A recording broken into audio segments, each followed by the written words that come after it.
이거 정말 꿀팁이에요. 이건 정말 저 30년 노하우를 엑기스로 모아놓은 정말 노하우예요. 여러분, 이 꿀팁은 꼭 받아가세요. 트랄라! 신나는 셰프 김선영입니다. 겨울 내내 김장김치 드시느라고 질리셨죠? 지루하셨죠? 자, 봄입니다. 봄에는 파릇파릇한 새싹들이 나오고 또 푸른 채소도 나오잖아요. 그 중에 대표적인 게 열무김치. 그래서 오늘 열무 보리 물김치를 담가보도록 할게요. 쪽파 한 4cm 길이로 썰어주도록 하겠습니다. 오늘 이 물고추를 10개 정도 넣어줄 거예요. 고춧가루만 넣지 이 물고추 같이 왜 넣어줘요? 하는데 이 물고추가 들어가잖아요. 그러면은 고춧가루랑은 또 다르게 시원한 맛이 납니다. 10개 중에 3개 정도는 고명으로 얹을 거라 놔두고요. 요 7개는 양념으로 다져서 넣도록 하겠습니다. 청양고추도 5개 준비했는데 이 중에서 한 2개 정도는 고명으로 올리고요. 요거는 갈아서 양념으로 넣도록 하겠습니다. 자, 이렇게 끝은 요거는 갈아서 양념으로 안 예쁘잖아요. 갈아서 양념 넣는데 넣도록 할게요. 이렇게 끝은 고명으로 얹을 고추를 썰어보도록 하겠습니다. 자, 청양고추도 썰어보도록 하겠습니다. 나머지 고추는요, 이제 믹서기에 넣고 갈 거예요. 그래서 갈리기 편한 길이로 썰어주시면 돼요. 양파는 1개는 너무 많고 3분의 2개 정도만 써보도록 하겠습니다.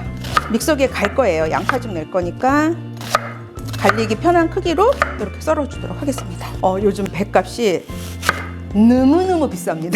그래서 사과, 집에서 먹는 사과 1개 넣어보도록 하고요. 자, 이것도 믹서기에 갈 거라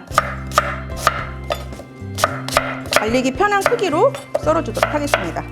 마늘이에요. 저는 이제 통마늘이 있어서 마늘 넣었는데 만약에 다진 마늘 있으시면 다진 마늘 사용하셔도 돼요. 자, 마늘도 넣고 갈도록 할게요. 자, 오늘 이제 물김치잖아요. 물이 흥건한 게 아니라 이렇게 자박자박하게 있는 거라 오늘 물이 한 3리터가 들어가는데 그냥 물보다는 다시마를 좀 우려서 다시마 물을 넣으면 좀 더 감칠맛이 있겠죠. 이 다시마는 차가운 물부터 냉침해도 다시마의 성분이 잘 우러나니까 물에다가 다시마 넣고 우려주도록 하겠습니다. 열무 김치하고 굉장히 궁합이 잘 맞는 게 뭐냐면 바로 보리밥입니다.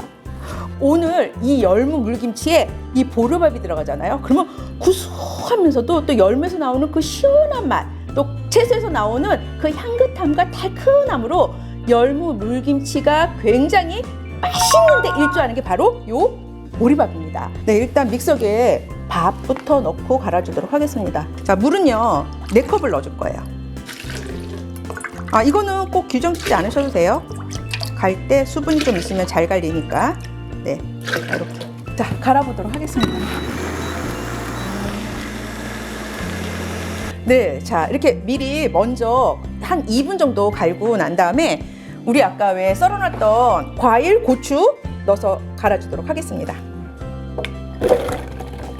자, 소금도 넣어주고요. 설탕도 넣고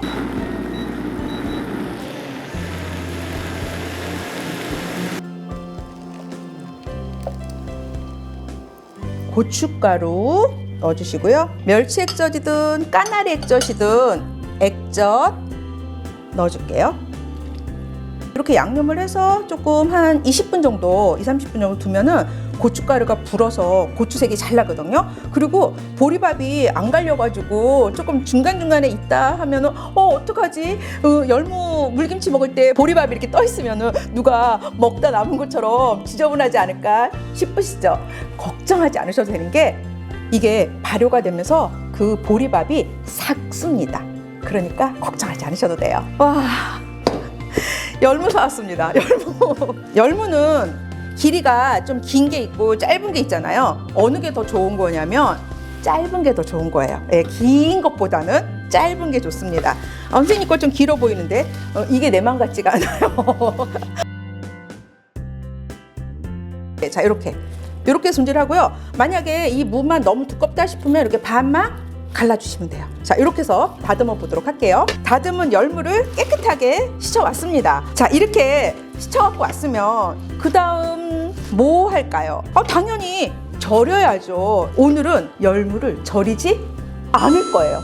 말이 돼? 김치인데 절이지 않으면은 말이 돼? 말이 됩니다. 제가 오늘 해볼게요. 자, 열무는 이제 먹기 편한 길이로 썰어 보도록 하겠습니다. 한 6cm. 자, 열무 다듬어서 식혀서 절이지 않고 그냥 썰어서, 자, 여기에 요 우리가 썰어놨던 요 향채소 있잖아요. 이것도 중간중간에 켜켜이 이렇게 담아주도록 하겠습니다. 자, 여러분 지금 굉장히 부피감이 크지만 이게 내일 정도 되면 쭉 가라앉을 거예요. 네, 자, 그러면 여기다가 이제 고추, 양념, 그리고 이렇게 부어줄 거예요. 네, 자, 쫙 밑에까지 내려가겠죠. 자, 이렇게 하고 그 다음에 우리가 아까 물 3리터였는데 아까 갈은 거는 물 4컵밖에 안 들어갔어요. 나머지 다시마 물을 넣고 간을 좀 해서 부어줄 거예요. 이거는 지금 물김치라고 할 수 없죠. 그쵸? 이 정도는 물김치 아니에요? 자, 3리터의 물이 들어가야지만 이제 물김치가 됩니다. 자, 이렇게 해서 다시마 냉침한 거 이렇게, 그런 다음에 여기에 이제 간을 좀 해줘야 돼요. 우리가 절이지 않았잖아요. 그렇기 때문에 한 이렇게 소금, 다시마 물하고 소금 2큰술 정도 간한 거를 이렇게 넣어주도록 하겠습니다. 네, 요거 남은 거 그냥 다 넣어주세요. 절이지 않았기 때문에 괜찮아요. 지금 이거 그냥 열무김치지, 이거 열무물김치 아닌 것 같은데 싶으시잖아요. 열무가 요 간을 스며들면서 삼투압으로 수분을 더 내뿜어서 이렇게 가라앉을 거예요. 그래서 요게 물김치라고 얘기할 수가 있는데, 여러분들이 생각하는 그 물 많은 물김치, 나박김치처럼 그렇게 건지보다 물이 더 많은 게 아니라 건지가 훨씬 더 많은 물김치입니다. 뚜껑을 덮어서 실온에서 날씨에 따라 약간 차이는 있습니다만은 뭐 반나절이나 하루 정도 뒀다가 냉장고에 넣고 드시면 아주 맛있는 열무 보리 물김치가 완성이 됩니다. 네, 자, 저는 내일 정도 맛보도록 할게요. 네, 자, 이게 어저께 저녁에 담근 거거든요. 그리고 지금은 아침인데 하루 24시간이 되진 않았어요. 하지만 이렇게 담글 때는 이 정도 부피감이었는데 푹 줄었죠.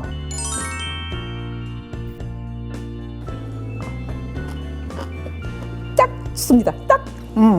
제가 왜 이런 말씀을 드리냐면, 여러분들한테 이 김치를 담갔을 때 AS 하는 걸 알려드리려고요. 김치를 담았을 때는 간이 맞는 줄 알았는데 익으면서 딱 먹어보니까 짜! 그럴 때는 어떡할까요? 오늘 물김치 같은 경우는 물을 약간 넣으면 돼요. 간단해요. 배추김치예요. 그럴 경우에는 중간중간에 그 간을 뺏어 먹을 무 같은 거를 중간중간에 박아주시면 그 무에 양념 간이 배어들어서 싱거워집니다.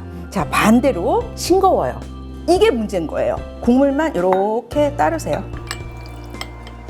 사실은 저는 여기서만 따랐습니다만은 저기서 이제 더 따르면 돼요. 그리고 소금을 넣는 거예요. 소금이나 뭐 액젓을 넣어요. 이거를 이렇게 뚜껑을 덮어서 먼지 들어가면 안 되니까 식탁에 두는 거예요. 네, 식탁에 두면은 이 양념이 발효가 돼요. 그래서 그 다음날 이 김치통에 넣어주시면 돼요. 그냥 여기다 소금 넣으면 안 돼요? 액젓 넣으면 안 돼요? 안 돼요. 망합니다. 써져요. 김치 완전히 다 버리셔야 돼요. 그러니까 싱거울 때는 이렇게 간을 해가지고 발효를 시켜요.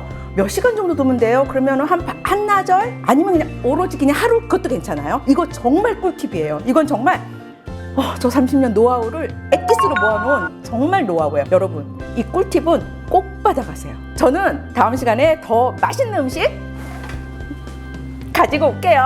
안녕.